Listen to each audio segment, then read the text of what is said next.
bana ya Gemena, Goma, Kananga, Kindu, Kinshasa, Kisangani, Lubumbashi, Mbandaka, pe Bujimai, CAA apesi bino occasion ya kitoko pe malamu ya kosala ba faire ya kokoma bamvandu po Boeing 767 ezali bongo une occasion pour na bino ya kotombola bongo chiffre d'affaires na bino na o etali bongo ba fret. Avion na biso ya mwana eye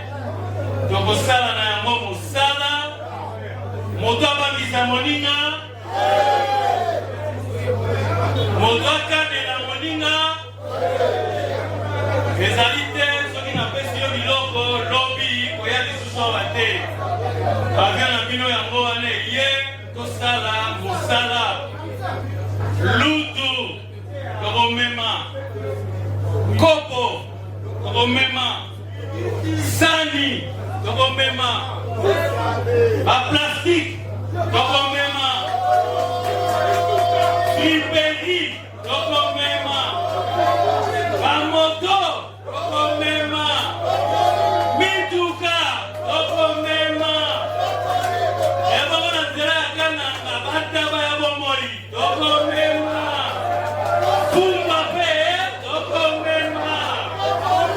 CAA, véritable leader dans ma bataille à RDC, azali toujours dans souci à soutenir pe kotombola kitayamboka pe natina wanande Boeing 767 oyo et ye po na kopesa occasion na ba congolais nyonso surtout mingi ba o bazana ba agence ya fret basala musala malam bana mboka société na bino yango yo plus de 32 ans na service na bino pe azali ko continuer ko innover po na kopesa bino chance ya ko améliorer ba capacité pe ba chiffre d'affaires na bino. CAA azali véritable partenaire, plus de 32 ans au service de la nation. Bon début de week-end na balansinyo sur le journal la peuple na peuple info linga la nabi ke bozala ke bel boso ba poste téléviseur na bino pona kolanda journal la bino to kofona maso na ngona présidence pona kotal sabino que chef de l'état Félix Antoine Tshisekedi Tshilombo ayambaki madame Rosane ambassadrice ya Belgique na RDC basolola ki makambo ebele oyo etali coopération entre RDC na Belgique héritier mapindemi ba détail.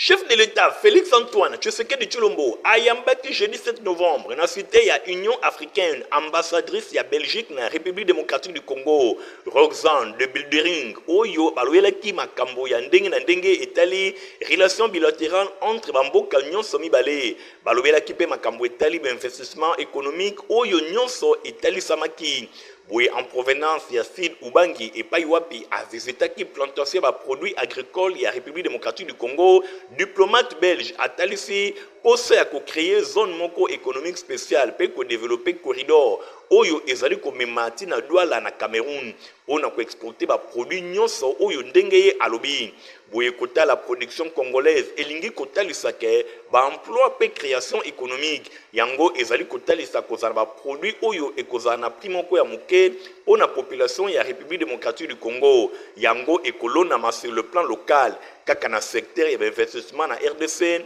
madame Rosane de Bildering ye akumisi volonté ya chef de l'État Félix Antoine Tshisekedi Tshilombo pour améliorer le climat ya ba affaires pour naye alobi ba investisseurs présents actuellement na République démocratique du Congo ba monique amélioration ya climat des affaires yango ezali bongo inspiré et pa ya ba investisseurs ebele na mboka. Toti kalaka la présidence ya République pour na signaler bino que jeudi 7 novembre na cité à Union africaine chef de l'État Félix Antoine Tshisekedi Tshilombo ayambaki balettre ya créance ya ba ambassadeur Misatu Bolanda badita. Jeudi 7 novembre na cité ya Union africaine chef de l'État Félix Antoine Tshisekedi Tshilombo ayambaki balettre ya ba créance ya 3 ambassadeurs extraordinaires pe plénipotentiaires oyo bauti kozala accrédité na République démocratique du Congo. Ezali bongo Abdulaziz Muhammad Al-Badi oyo ya royaume ya Arabie Saoudite, Sabato Franco Sorrentino ya République ya Italie, pe Mekuria Getachew Waku oyo ya République fédérale ya Éthiopie. Avant accréditation na République démocratique du Congo, Abdulaziz Muhammad Al-Badi ye azalaki chargé d'affaires ya ambassade ya Arabie Saoudite na Ottawa kuna na Canada. pour un diplomate italien Sabato Franco ye auti ko occuper poste ya premier conseiller commercial na Londres kuna na Grande-Bretagne. Boye pa wapi azalaki pe directeur exécutif adjoint pour na Italie na Banque européenne pour la reconstruction et développement. Bosimba Kemekuria Getachev Worku pour na ye directeur général ya ba ressources humaines kati na ministère ya affaires étrangères kuna na Éthiopie. Bosimba ke chef de l'État Félix Antoine Tshisekedi Tshilombo a souhaité plein succès na ba diplomate oyo pe asengi na bango ba travailler na ndenge ya malamu pour na kokolisa ba lien ya bondeko pe ya coopération entre RDC et Longola Bamboka na bango. Na masolo ya Sénat Bosengeli Kosimba que président ya chambre haute honorable Jean-Michel Samalukonde a présidé qui jeudi 7 novembre plénière oyo ba adopté qui calendrier ya ba travaux ya section ordinaire ya septembre p projet ya loi portant autorisation ya prorogation ya état de siège na Nord Kivu pe Ituri na dination na ba détail. Concernant premier point lié na examen P adoption ya calendrier ya ba travaux ya session ordinaire ya septembre Bosengeli Koyeba ke président ya Sénat a souligné que projet ya calendrier ba présenté ki yango na plénière oyo yango ezalaki préalablement examiné P adopté na conférence ya ba président ya chambre haute oyo esalemaki na veille ya séance plénière oyo pour la lecture ya contenu ya projet ya calendrier rapporteur ya Sénat Nefertiti Ngoudianta a talisaki ke calendrier oyo ezali principalement examiné pe adoption ya ba quelques projets ya loi totangi projet ya loi ya ba finance exercice 2025 projet portant reddition des comptes 2023 projet ya loi ya ba finance rectificative exercice 2024 pe bongo na bongo au cours ya débat elandi samaki na considération, il y a quelques remarques soulevées et pas y a ba sénateur de président y a Sénat Jean-Michel Samalukonde Kenge a salaki remarque y a calendrier oyo na kortika yango polele pona éventuelle matière oyo et kozala bongo déposé na stade yangonde calendrier regorgé ba matière ya bureau oyo ba césure yango na oyo etali bongo projet ya loi portant autorisation ya prorogation ya état de siège na ba province ya Nord Kivu pe Ituri yango ezalaki présenté et pas ya ba sénateur na nzela ya vice ministre ya justice Samuel Mbemba oyo na regard na ye a dobeli situation sécuritaire actuelle na ba des provinces oyo na kosengaka na ba chambre ya ba sage ya ko adopter projet de loi oyo étant donné que objectif nango koluka ezali bongo instauration ya régime oyo exceptionnel et lokola ezali nanu atteinte débat et fungwamaki quelques sénateurs ba soulevaki ba préoccupation et recommandations pertinentes na bango na sens ya ko inviter gouvernement azongisa kimia na ba province oyo ya état de siège pour na ba élu ya ba eli et sengeli réflexion moko etia mamakasi pour na question ya état de siège pe na ba solution na lombango na réplique ya ba préoccupation ya ba sénateur vice-ministre annoncé évaluation ya état de siège sur instruction ya président de la République na côté na ka compte ya recommandation ya ba parlementaire pe ba composante ya ba société mususu annoncé descente na lombango ya premier ministre na ba province oyo na ba état de siège po na yemoko asala suivi ya situation oyo après étape ya débat sur 75 sénateurs oyo bazwaki par na plénière oyo 72 ba votaki po na prorogation mon côté azalaki contre P3 ba s'abstenaki. Na masolo ya plénière Bosengeli Kosimba ke ba honorable député bazalaki na séance plénière jeudi 7 novembre na bokambami ya président honorable Vital Kamerhe et Paiwapi balobelaki prorogation état de siège na province ya Ituri pe Nord Kivu. Plénière ya Assemblée nationale, il y a jeudi 7 novembre 2024, va proroger pour la 85e fois état de siège dans la province ya Ituri pe ya Nord Kivu. Et ça là qui sont débat qui va élus nationaux va procéder qui n'a vote ya projet ya loi Oyo et ça lui colober la prorogation ya état de siège sur une partie ya République démocratique du Congo. Majorité ya ba représentant ya peuple va adhérer na motion ya député national mais chaque mandat fou Oyo amonike ba élu et singélité bazonga katango nyonso na ba question ya ba revendication à chaque sollicitation ya prorogation ya état de siège et pas ya gouvernement bango bamonaki ke ekozala malamu bayeba na kosala vote sans débat pe ba réserver ba revendication na bango na évaluation Oyo ezali koya 316 députés nationaux ba votaki 30 ba votaki contre PD ba s'abstenaki boye choix ya vote Oyo sans débat est-elle suffisance position ya chambre basse ya parlement pour na urgence ya évaluation ya mesure d'exception Oyo ezali bongo koumela pe ezali komema mais gestion moko enregistré pe ezali dénoncé na ba province Oyo ezali concerné. Boye vice-ministre ya justice puis ba contentieux international Samuel Mbemba Oyo a présenté qui projet ya loi Oyo liboso ya ba honorable député boye tribune accordée après vote ya mention Oyo ezala qui livré message moko spécial ya premier ministre Judith Suminwa Tuluka Oyo batangaki yango en l'intention ba honorable député ezali mingi alobeli instruction Oyo azwi et pas ya chef de l'état pour na organiser sans koumela évaluation ya état de siège na exécutif national décision ya kotinda mission moko gouvernementale Oyo et ko associé ba élus nationaux na deux provinces autour ya le 21 novembre ezali koya pe kosala évaluation ya état de siège na fin du mois ya novembre pour na Oyo etali message Oyo numéro 1 ya chambre basse ya parlement professeur Vital Kamerhe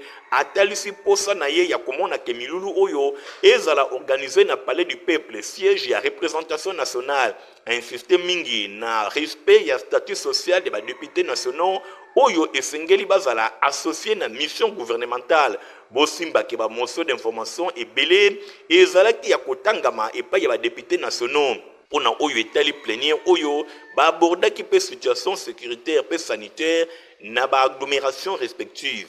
Pour la crise sécuritaire na Est République démocratique du Congo, bientôt mission d'information. Il y a Parlement panafricain dans la RDC, wana ezali Paris gagnant pour la RDC. Bolanda ba détail héritier, Makinde. Chef ya délégation ya Assemblée nationale, pe ya Sénat, ya République démocratique du Congo, auprès ya Parlement panafricain, rapporteur Jacques Njoli, et l'ongona sénateur Alphonse Ngoïka Sangé, bango bazui na souka ya mission Oyo na Afrique du Sud, pona Oyo etali République démocratique du Congo balobi mission d'information moko pe commission permanente Oyo ekokita mikolo ezali koya na République démocratique du Congo yango ezali kotala mingi ba résolution ba conflit ezalaki na séance de travail Oyo esalemaki jeudi 7 novembre 2024 elongona président ya commission Oyo Cheryl El Gabali pona Oyo etali clarification ya ba terme ya référence ya mission Oyo ya information Oyo ekotinda mana Kinshasa mingi penza na ville ya Goma na province ya Nord Kivu kobanda le 25 no le 30 novembre ezali koya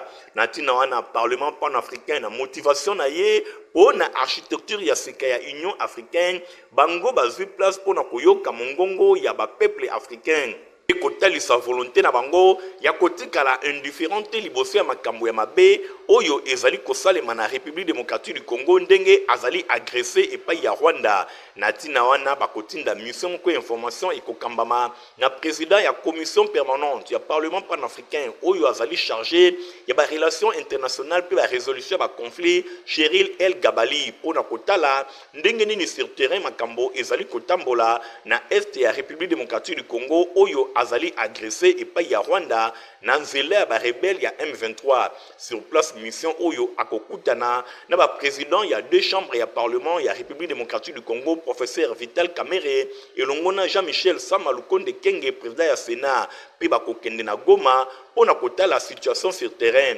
bosimba ke mission Oyo bakokende pe na ba pays voisins pona ko confirmer pe kotala tala ndenge nini makambo ya kimia ezali kotambola bayeba na ko s'impliquer na makambo nyonso. Président ya commission permanente ya parlement panafricain chargé ba relations internationales pe ba résolution ba conflit Cheryl El Gabali akumisi progrès ya consolidation ya démocratie pe be fort nyonso oyo ezali ko salima sur le plan interne pona ko kolisa protection ya ba droits de l'homme pe oyo ezali réalisé na bokambimi ya chef de l'État Félix Antoine Tshisekedi Tshilombo.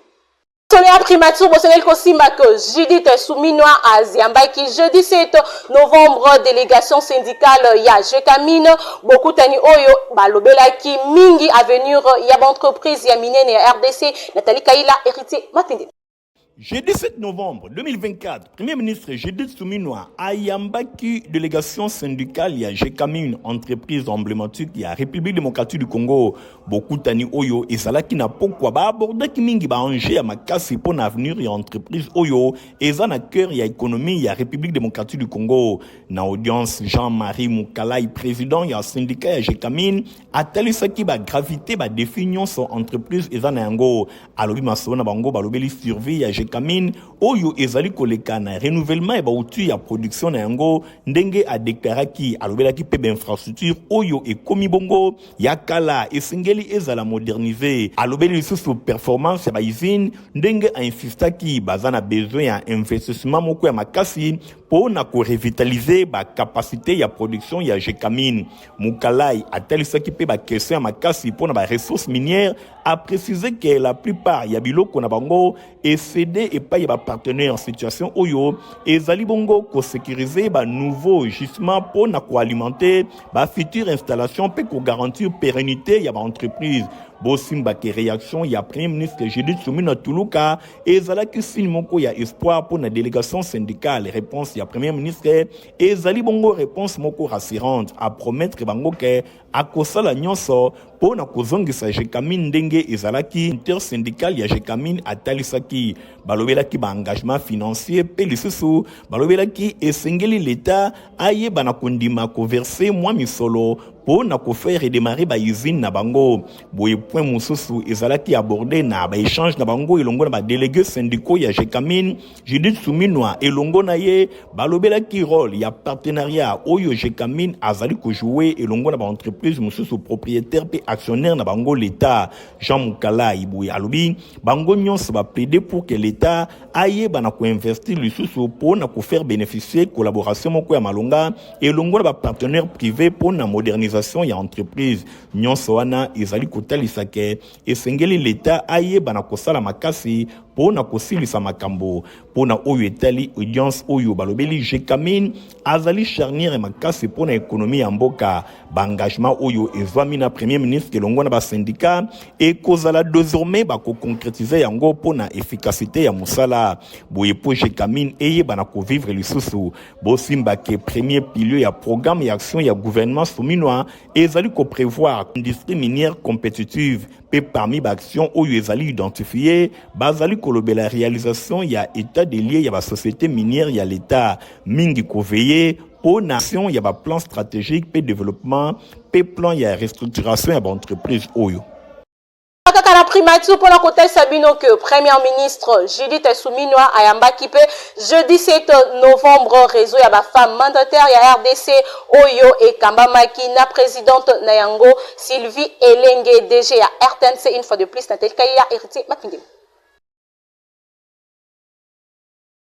Namasolo babetaki we memo moko ya réseau ya ba femme oyo bazali ba mandataire ya ba entreprise publique ya l'État et pesamaki et paye ya numéro 1 ya exécutif national. Boye Premier ministre Judith Souminwa Tuluka batalisaki ba préoccupation na bango pe makambo ya ndenge na ndenge oyo bango bazali ko faire face na yango mingi ba condition ya mosala ba mandataire oyo bazali ba employé amélioration pe impayement to manque ba frais de fonctionnement na ba établissement oyo euti kozala créer balobeli disparité pe ya traitement entre ba mandataire ya portefeuille bango ba solliciter appui ya gouvernement pour na ba réforme oyo na ba entreprise na bango balobi na suka masolo solo ezalaki question pour na premier contact oyo elongo na premier ministre baye bana kotalisa likambo etali ba réforme pe amélioration de manière générale ba condition ya mosala ba dirigeant ya ba entreprise ya l'état nyonso balobelaki epai ya premier ministre ya pesaki bango ba orientation pe batalisaki makambo ya ndenge na ndenge oyo ezali kosalema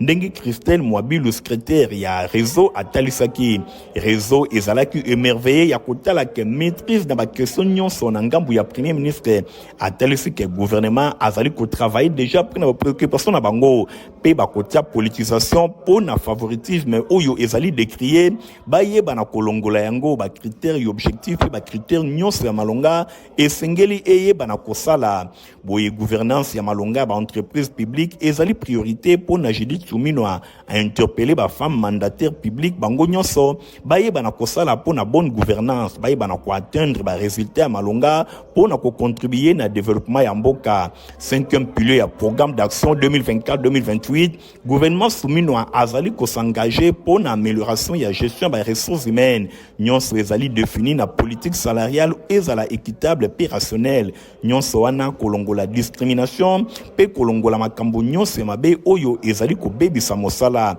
réseau ya ba femme mandataire ezali structure technique professionnelle oyo ezali porté na ngambo mosusu bazali komema souci ya ko accompagner chef de l'état na vision na ya kotombola mboka na secteur ya vie publique bango bazali ko travailler na viabilité ya entreprise publique bango bazali ko jouer pleinement rôle moko ya kopesa population ya RDC ba qualité moko ya malamu ya ba service. Honorable Neron Mbungu, évangéliste itinérant, Nde Azalaki, prédicateur il y a dimanche 3 novembre na paroisse protestante CAA Lemba Gar Oyo Ezwami na commune Yakisanso na souka culte pasteur titulaire Jean Lelo Lelo Amekaki Otia commentaire par rapport à la prédication Bolanda. Honorable Neron Mbungu, Fumabanga Moyo, Oyo Azali Bongo, visionnaire ya complexe scolaire Mama Pemba. Akitaki Yemoko en personne lundi 7 octobre na complexe scolaire Mama Pemba po na kotala ndenge nini misala ezali kosalema na chantier oyo ezali kuna pambate complexe scolaire Mama Pemba école ya fondation Neron Mbungu bazali kotunga ba bâtiment mususu po na ko permettre bana baya ebele pe batanga na ba condition moko kitoko. Honorable Neron Mbungu a profitaki na occasion po na kotala ndenge nini ba cours ezali kopesama apesaki quelques tenues et paye ba enseignants pour nous permettre bango bazala toujours propre pe sur place akutelaki na quelques parents ba solo laki ba pesaki ba doléance na bango par rapport ya enseignement ndenge ezali kotambola. Honorable Neron Mbungu a profitaki pe na occasion pour nous prodiguer quelques conseils et paye ba parents afin que bango pe baye bana ndenge ya malamu ko encadrer bana oyo bazali kotanga na complexe scolaire Mama Pemba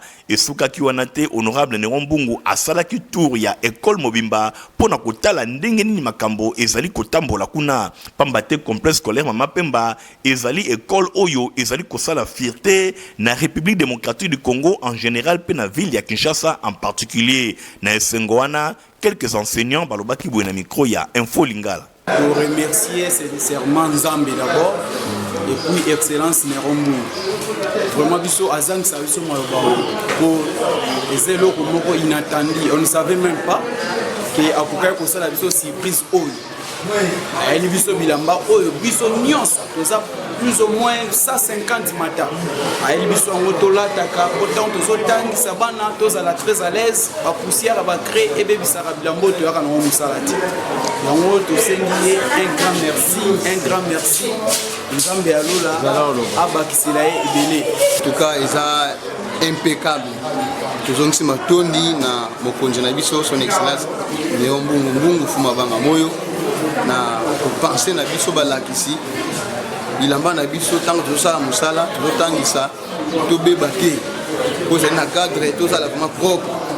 En tout cas longonia na maœuvre na ye po azali kosala donc akende kaka toujours likolo. Sur l'éducation, vous savez qu'aussi que complexe scolaire Mama Pemba, Salek Sakiba na maternelle, visite yandenge na encadrement, ya madame Nabango Bolanda ba détail.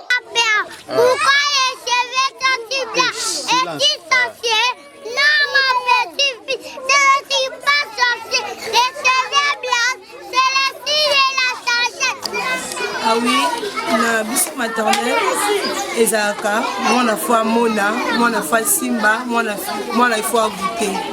Maintenant toyaki na classe promenade na biso pour que bana va visiter ba pièce de la maison. C'est pour cela que na bango awa pour ba visiter ba pièce de la maison. Oui. Tout le monde bakara na bano ba parents batiki bana bana banda baya ba place eza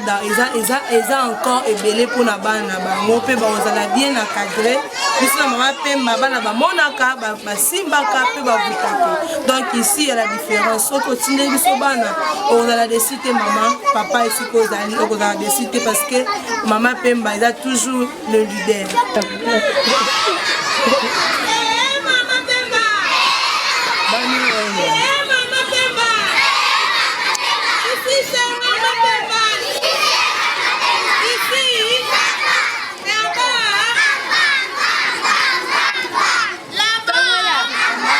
Samuel a son fait, hein. Samuel ne va pas retourner.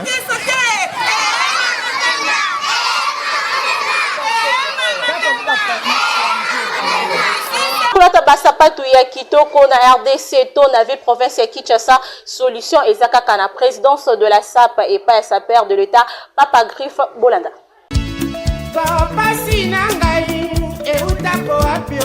Baye nyonso balinga kolata basapatu kitoko sa père d'État mwana mboka Basile Semopa alias Papa Griffe Kokobar de la SAP asali esika pona ba congolais nyonso bayeba na kozwa mokoto ya kitoko sandal lipapa ba ceinture pe biloko ya ndenge na ndenge nyonso ezali kosalema epai ya mwana mboka sa père d'État Papa Griffe boye na présidence de la SAP epai wapi ba mokoto bozali komona ezali kosalema euti na Italie euti bisika mosusu te kaka awa mwana mboka sa père d'État Papa Griffe yende azali kosala yango kasi komitungisa na ye ezali boni gouvernement bazali kotala ye kaka boye alors que bakoki kotie maboko pona oyo azali kosala ekende tango nyonso liboso na koloba lisusu nini bandeko nanga bino moko bomoni bino moko bolinga yango mutu nyonso akokota na 7e rue place commerciale awawa tout au long ya ba fabricant traditionnel ariketaka yango Papa Griffe mawa ngo Papa Griffe mawa vraiment musala kitoko boye alors ça le gamundele et puis les autres dirait mais pourquoi pas le gouvernement balingo soutenir yete na ebita bande onanga botu na peut-être bango na ebakate na salanine na zanga pe politicien te artiste kaka mais les autres salamato donc ezaka pour na ko informer le sous maman na biso Judith yozali maman excellence premier ministre voilà on a pouvoir on kutanga na zara Papa Griffe ndenge pe son excellence monsieur le président de la République Fachi Beton il pas ya kutanga déjà na zara Papa Griffe artiste coordonné mais na yebaraté pourquoi na zanga soutien pourquoi bo soutenir ngati ngam tu vraiment na combattre ba chinois na combattre ba expatriés na combattre ba turcs pour que Congolais là te loka bien à faux prix et puis durable aux en manifestation aux en fête moko songolo au libala yaka en tout cas jour en eza jour na yo au lia batutu na fête et loko moko durable les à la chaussure les à la sandale les à la ceinture les à la sac pour les cordonnerie na maroquinerie ata chaussure les bolite loko la ilk oye na dimna loko le moro na dimna loko le moro ata za loko le moro na comme sango loko la ilk na comme sango mais pour na ninité na prendre jeunesse montante va se prendre en charge na transmettre bango la coordonnerie bolinga na kufana ke na domaine nanga adresse ezali semoko na 7e rue Limité aux la petit boulevard Limité résidentiel et pa wapi basapatu ya kitoko ezali kosalema bana mboka bo pesa confiance et pa yande konabino sa père d'État Papa Griffe pona kosomba biloko oyo ye azali koteka yangonde e kotombola mboka na biso pambate batu ya mayele pe batu ya créativité bazali Motivate ezali potopoto ya kitoko o ezali kotia bana pe mikolo à l'aise soki oli yango bolanda Ah, merci. Yabouine, bana nyoso baza kuringa. À la prochaine.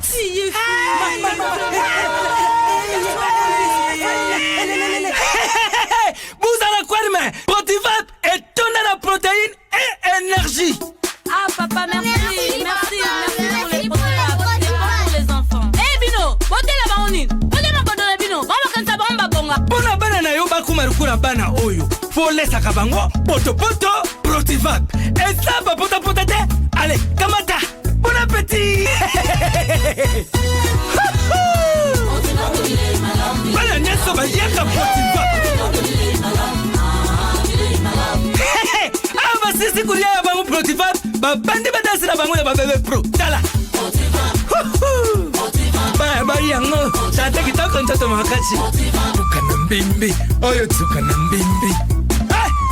Makusa. Protivap. Poto kitoko pona ba bébé pro. Merci pour vos avis Kebele à Kolanda journal le peuple na peuple ceux qui bossent peli na journal le peuple bongo merci na Igor Ting azala ki bongo Nassima ya caméra concours rédactionnel Nathalie Kaila Midjo Mabasipe Nadine Asona journal le peuple na peuple ezaka supervisé na Emoko héritier Mapinde mina montage ya Christian Kengebeni otika malam au revoir. Bana ya Gemena Goma Kananga Kindu Kinshasa Kisangani Lubumbashi Mbandaka pe Bujimai CAA apesibino occasion ya kitoko pe malamu ya kosala ba faire ya kokoma ba mvandu po Boeing 767 ezali bongo une occasion pour Nabino ya kotombola bongo chiffre d'affaires Nabino na o etali bongo ba fret avion na biso ya mwana eye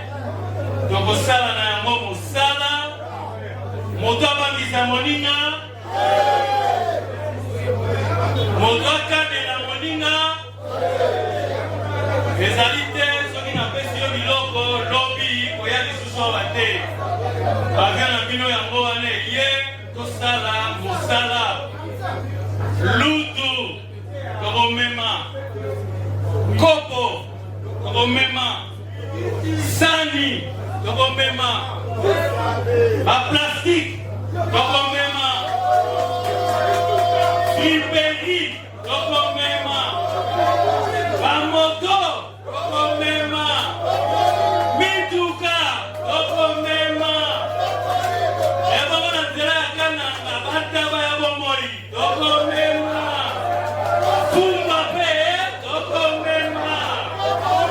CAA véritable leader dans ma pataya RDC azali toujours dans souci ya ko soutenir pe kotombola kitayamboka pe na tina wana nde Boeing 767 oyo eye po na kopesa occasion na ba congolais nyonso surtout mingi ba o bazana ba agence ya fret basala musala malam bana mboka société na mino yango yo plus de 32 ans na service na bino pe azali ko continuer ko innover po na kopesa bino chance ya ko améliorer ba capacité pe ba chiffre d'affaires na bino. CAA azali véritable partenaire plus de 32 ans au service de la nation.